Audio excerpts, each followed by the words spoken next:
जय जय रघुवीर समर्थ। दशक 6वा, समास 3रा, मायोद्भव निरूपण। परमात्मा स्वरूप अत्यंत व्यापक आहे, सूक्ष्म आणि शाश्वत आहे। दृश्य विश्व एकदेशी, मर्यादित, स्थूल आणि अशाश्वत आहे। तरी पण ते सर्व दृश्य परमात्मा स्वरूपातच उत्पन्न झालेले आहे। त्यामध्ये ते तगते आणि त्यातच ते विलीन होते। माया नावाची परमात्मा स्वरूपाची शक्ती दृश्याचा हा सगळा खेळ घडवून आणते। परमात्मा निव्वळ चैतन्यमय आहे, तर दृश्य विश्व पंचमहाभूतांनी भरलेले आहे। परमात्मा केवळ निर्गुण आहे, विश्व मात्र सगुण आणि निर्गुणाचे सुंदर मिश्रण आहे। आपला देह पंचमहाभूतांनी बनलेला आहे, कारण तो विश्वाचा एक भाग आहे।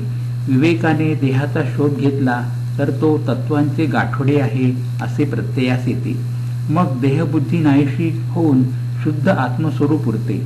तेच आत्मस्वरूप मी आहे असा अनुभव आला की आत्मज्ञान होते आणि त्याने समाधान लाभते।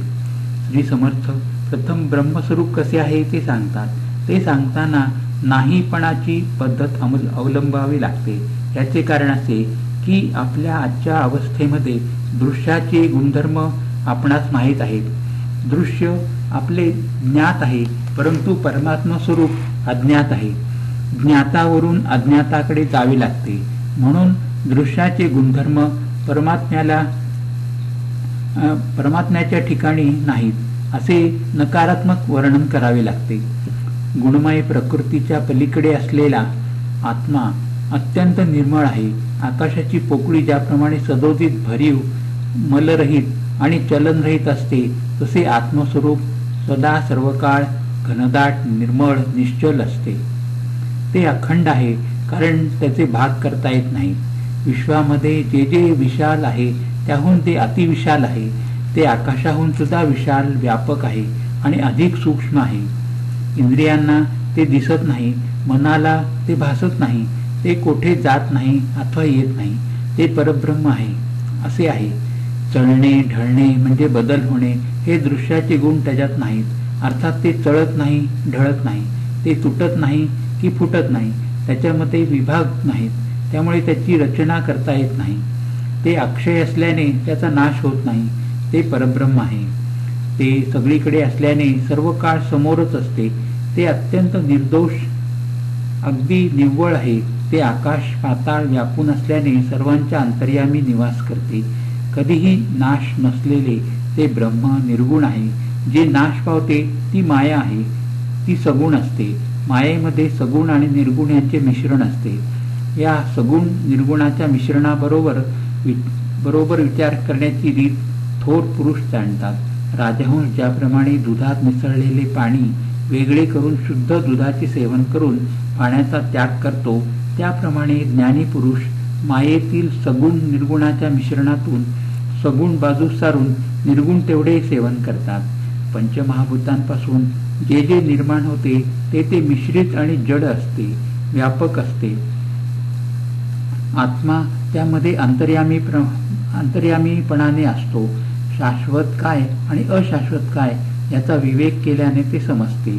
ऊस खाताना त्याचा रस घेऊन चोईट्या टाकून द्यावयाच्या असतात। विश्व हे ऊस आहे अशी कल्पना केली तर परमात्मा हा त्यातील रस आहे असे समजावे। साधकाने विवेक करावा आणि विश्वातील विश्वात्मा ओळखावा आणि बाकीचे दृश्य चोईट्याप्रमाणे टाकून द्यावे।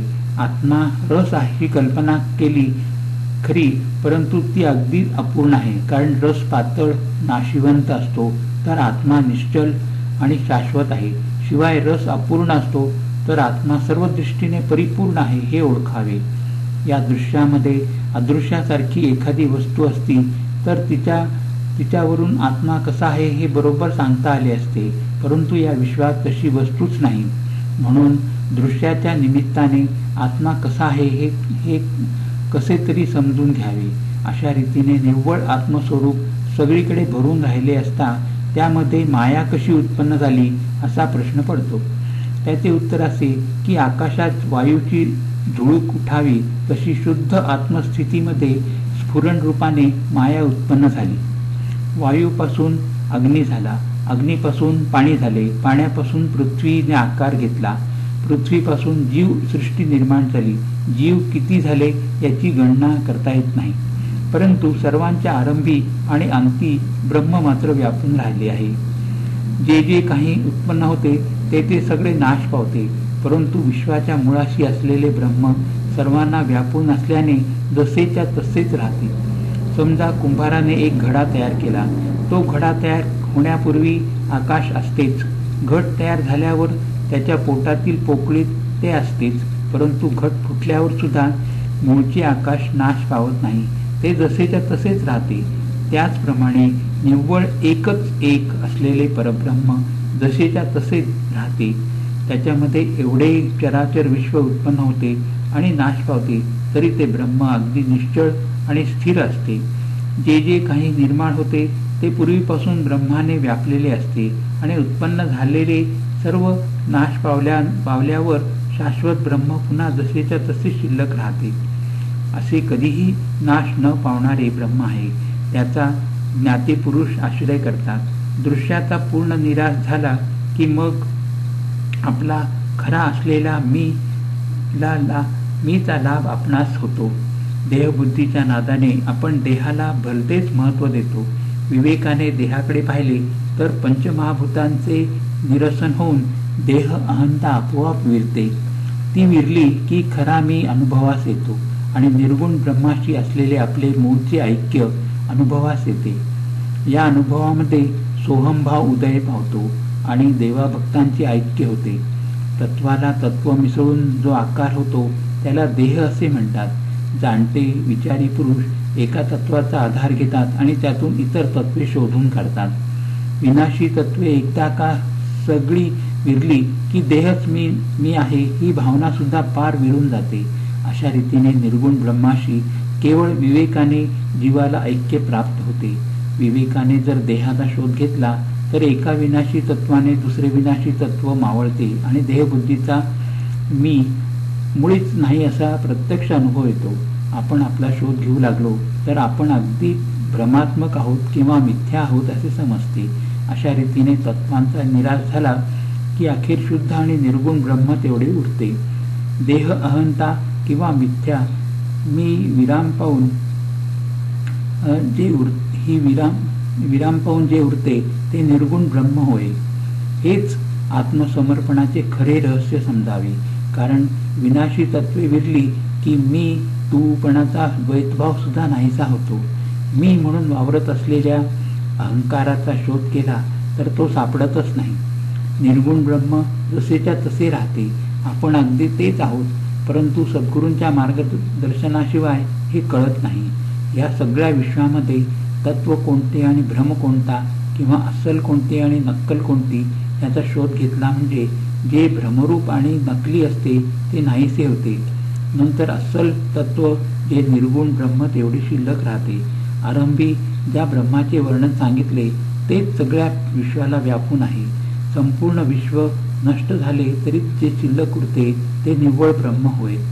विवेकाने जगाचा शोध करू लागले म्हणजे दृश्याचा निराश होतो. त्यामधून टिकणारे कोणते आणि तात्पुरते कोणते याचा निवाडा होतो. मग आपण खरे कोण याचा बोध आपल्या ठिकाणी आपल्याला होतो.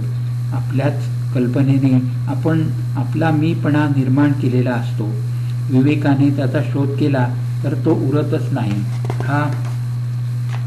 आत्मा हा काल्पनिक मीपणा गेला की शुद्ध मी उरतो. तेच निर्गुण आत्मस्वरूप होय. विनाशी तत्वे विवेकाने नाहीशी केली की निर्गुण आत्मा तोच मी आहे असा साक्षात्कार होतो. विनाशी तत्वे ओसरल्यानंतर देहाचा मीपणा वेगळेपणाने दाखवता येत नाही. तत्वे आणि मीपणा दोन्ही विनाशी आणि दृश्य असल्याने तत्वांचा निराश झाला की मीपणा त्याबरोबर जातो. मग निर्गुण आत्मा तेवढा शिल्लक राहतो. त्या ठिकाणी सोहम म्हणजे मी तोच आहे असा आत्मनिवेदनाचा साक्षात अनुभव येतो. हे आत्मनिवेदन घडले म्हणजे देव आणि भक्त एकरूप होऊन जातात. खरोखरच वेगळेपणा बाजूस सारून भक्त देवाशी एकरूप बनतो. निर्गुण स्वरूपाला जन्म मरण नाही, पाप पुण्य नाही. जो निर्गुणाशी समरस होतो तो मुक्त होतो. जीव विनाशी तत्वांनी वेढलेला असतो, त्यामुळे तो संशयाच्या चक्रात अडकतो. मग स्वतःचे स्वस्वरूप विसरतो आणि कोहम म्हणजे मी कोण आहे असे विचारतो. विवेकाने शोध घेऊन तत्वांचे निरसन झाले की मी तोच आहे असा जीवाला अनुभव येतो. अखेर आत्मस्वरूपाशी एकरूप होऊन मी आणि तू हा भेद उडाला की अहम सोहम या भूमिका उरतच नाहीत. अशा रीतीने सर्व अवस्थांच्या पलीकडे जे निव्वळ स्वरूपात असतात ते संत बनून राहतात. ते जरी देहामध्ये दिसत असले तरी ते देहाच्या पलीकडे राहणारे आहेत असे आपण जाणावे. साधकांची संशयी वृत्ती एकदम नाहीशी होत नाही, म्हणून वारंवार ते सांगावे लागते. हा विषय सांगण्याच्या प्रसंगाने मला असे करावे लागते आहे, याबद्दल श्रोत्यांनी क्षमा करावी. असे बोलून श्री समर्थ हा समास संपवितात. इति श्री दासबोध गुरुशिष्य संवादे मायोद्भव नाम समास तिसरा समाप्त. जय जय रघुवीर समर्थ.